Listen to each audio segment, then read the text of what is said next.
Much faster. There's $150 million was transferred today using Bitcoin for a fraction of a cost that no firm, including Jeremy's, would ever approach. So this is a real genuine threat to that industry, number one. Number two, you talked about counterfeiting. You can't counterfeit Bitcoin. That's a real problem with the British pound or the American dollar, is that they're being printed willy-nilly to solve lots of problems that politicians can't seem to solve, so they simply print money. Okay. People are panicked by what's happening in the banking and the central banks, and they're moving into something that they perceive as having a store of value. Full risks of them. Well, they're always talked up. The Bitcoin is always talked up by people who own it because they're speculating, right? Everyone talks their own book. The people use it every single day to transfer money all over the world. It has a primary purpose as a means of transferring money, number one. Number two, it's also a currency. That's why it has huge value in this economy.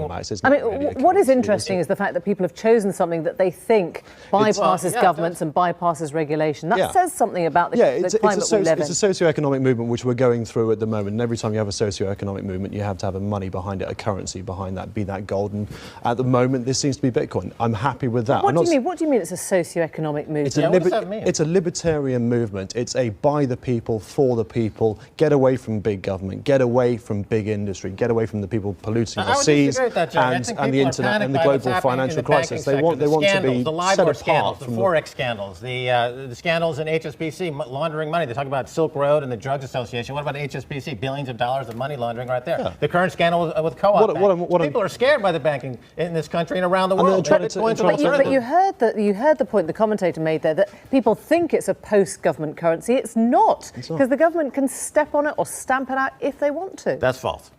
Why? Because it's completely outside. It's like P2P file swapping hit the music industry. This is the P2P file swapping of money. And so the banking system and the current regulatory environment, it will be as effective at stopping that as the music industry or the Hollywood industry. Governments have already seized bitcoins, and if they see couldn't hack into it. The bitcoins that were, if they see it as a threat, they will take it off the people. We all know that, and I don't see. And how do they do that then? I mean, how do they take it off people if they don't even know where to get it? It's just like I've got cash in my wallet now. There's no way of insuring your bitcoins against loss. It's one of the big fears about it. They can simply take it off you. They can get it off your computer, and if they feel it as a threat. Emily, this is what's happening in this industry. The regulatory environment in the U.S. and the U.K. versus the rest of the world. In China, India, around the world, Bitcoin is now the unbanked of the world. 6 billion people that don't really have access to banking infrastructure as such are now using these currencies, using it with their mobile technologies, and they are going to lead this market. The number one market for Bitcoin right now is in China.